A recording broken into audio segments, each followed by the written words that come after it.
दोस्तों, मैं उपस्थित हूँ इस समय गोमती नदी के किनारे, जहाँ पे आज छठ मैया की पूजा की जा रही है। और ये छठ मैया की पूजा का आज तीसरा दिन है।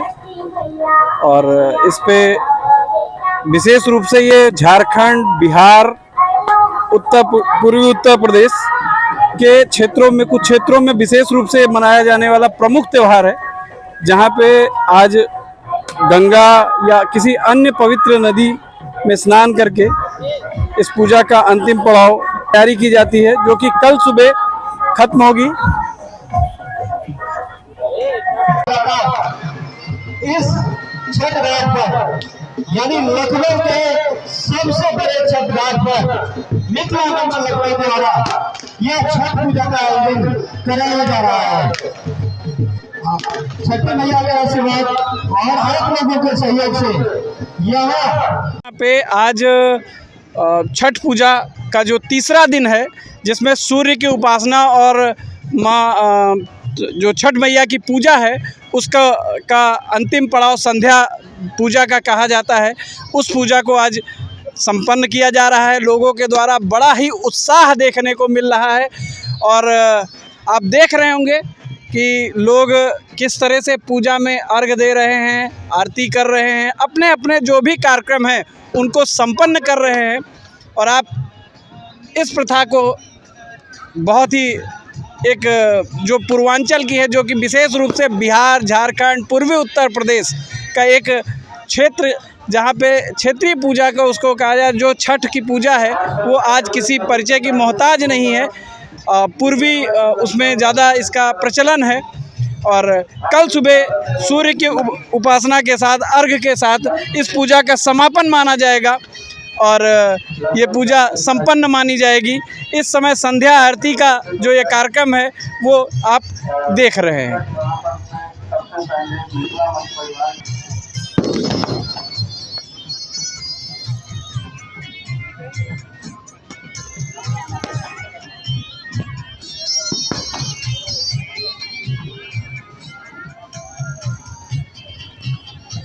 देख रहे होंगे ये हमारे साथी हैं, परिवार की तरफ से सभी श्रद्धालुओं को हमें इस नाव को दे रहे हैं।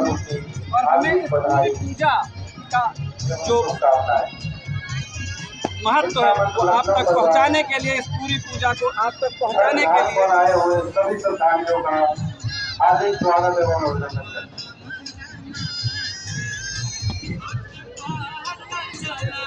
आप देख रहे हैं इस पूजा को लोग अर्घ दे रहे हैं सूर्य को। ये पूजा सुख, समृद्धि, संतान और यश कीर्ति के लिए, अपने परिवार के लिए माताओं बहनों के द्वारा मनाया जाता है। और एक कड़ी उपासना इसमें कहा जाता है कि एक कड़ी उपासना होती है, जिसके बाद ये पूरा कार्यक्रम संपन्न होता है। और आप लोग बढ़िया से मनाएं, भगवान भास्कर और छठ मैया दोनों का आशीर्वाद है, उनकी पूजा करें। दूसरा मंच आप लोगों को करता है। हम लोग कोई नहीं बोलेंगे, इसके लिए आप लोगों से विनम्र निवेदन है, इनको कुछ भी और आपके यहाँ पर कुछ रकम जमा करना चाहे तो आप दे सकते हैं। आप लोगों से विनम्र निवेदन है, या देके और रसीद ले सकते हैं। मिथिला मंच लखनऊ में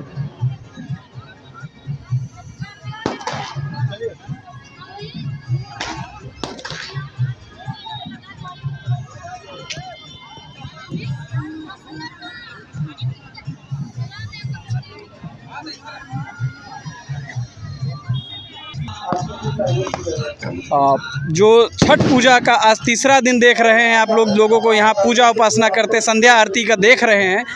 अभी इस पे हम उन लोगों से चर्चा भी करेंगे, इस पूजा के महत्व को भी समझेंगे, उसके बारे में जानेंगे, इसके पूरे जो इसका इसकी पद्धति है, इसके चरण हैं, उनके बारे में भी जानेंगे और इसके विभिन्न जो 4 चरण हैं उनके बारे में भी इस पे इन लोगों से जो लोग पूजा कर रहे हैं उस पे भी चर्चा करेंगे। आपको आज हर छठ पूजा से संबंधित हर एक जानकारी आप तक उज्ज्वल प्रेरणा लाइव चैनल के माध्यम से आप तक पहुंचाई जा रही है। मैं सुनील अवस्थी, उज्ज्वल प्रेरणा लाइव से।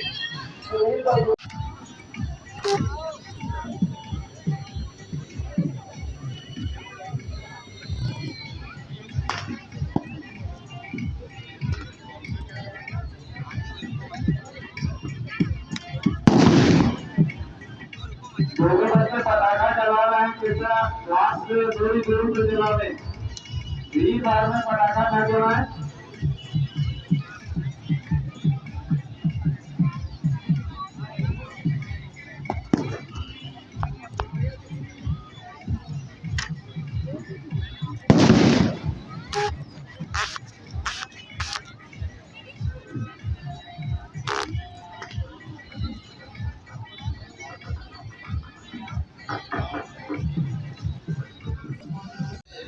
दोस्तों, जैसा वादा था कि हम इस पे चर्चा करेंगे, लोगों से इसके महत्व को भी जानेंगे कि वो कैसे इसकी जो चरण पद्धति है कि किस तरीके से ये जो 4 चरणों में ये पूजा का त्यौहार मनाया जाता है। तो आइए बात करते हैं। पहले तो आपके चैनल से सभी लोगों को नमस्ते, धन्यवाद। छठ के बहुत बहुत सबको बधाई। गला फंसने की वजह कोई बात नहीं। आपका शुभ नाम? रेखा यादव। रेखा जी, क्यों मनाया जाता है त्यौहार? बस ये हम लोग का देश का मतलब बिहार नहीं, बलिया के हम लोग हैं, अच्छा, तो वहाँ मनाया जाता हाँ, ये बिहार, झारखंड, पूर्वी उत्तर प्रदेश का एक प्रमुख पर्व है जिसको बड़ी श्रद्धा के साथ मनाया जाता है। और लेकिन इसमें इसके 4 चरण कहे जाते हैं।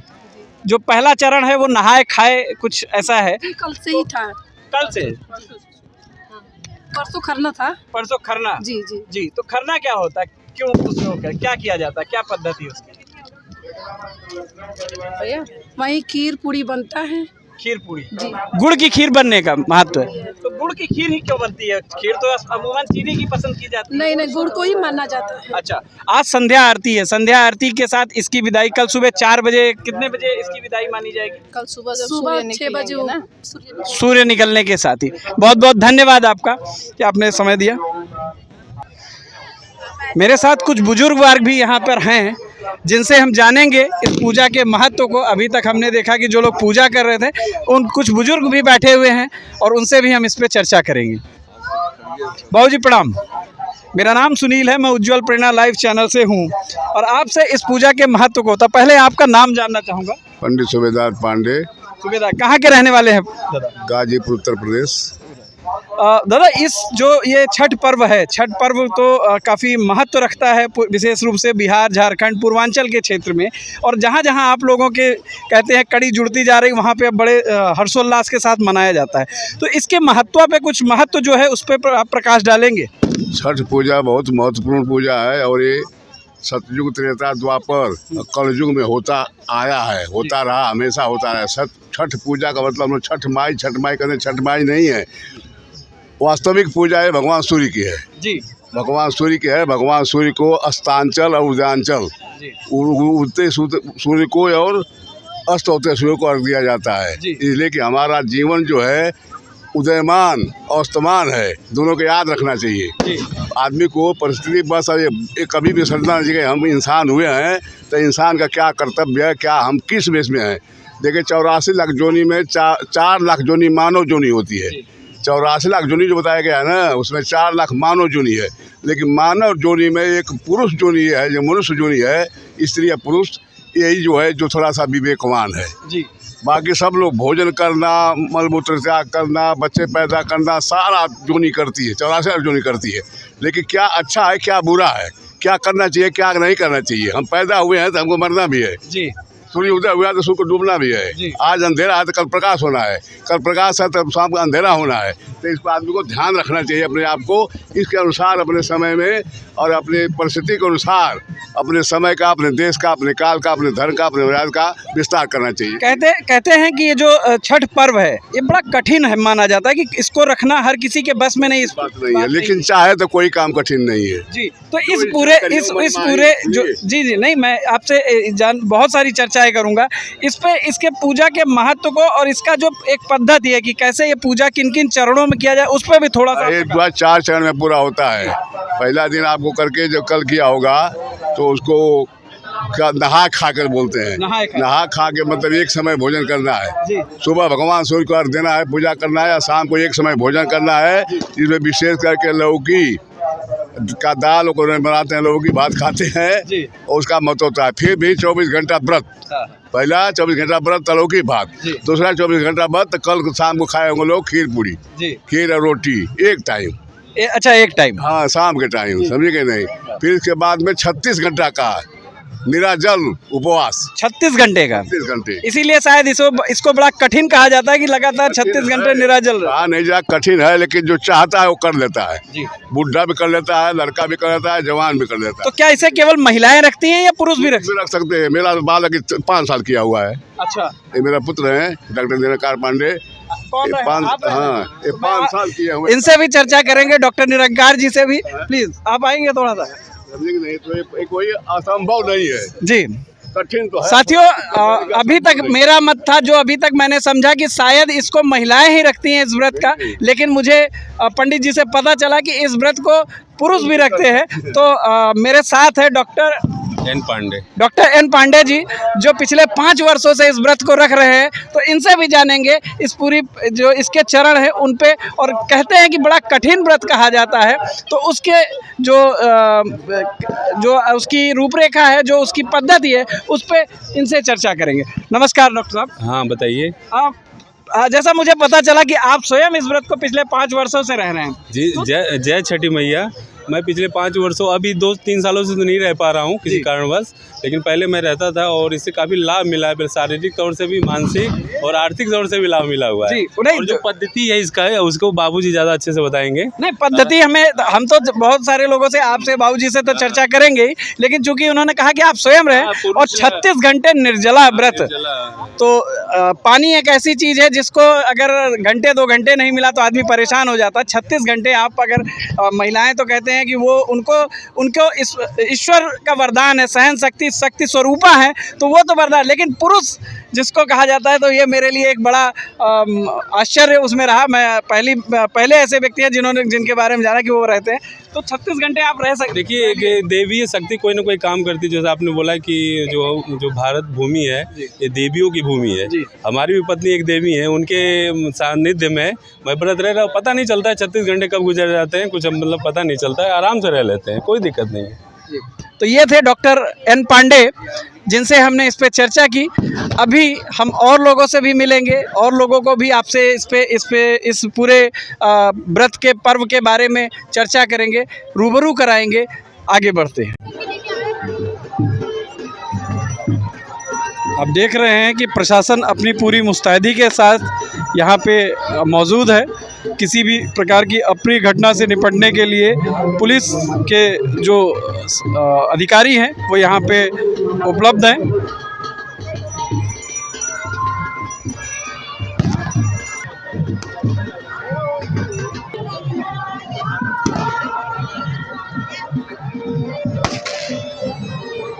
आपका जितना दिवसीय होगा इतना मतलब हार्दिक अभिनंदन करता है।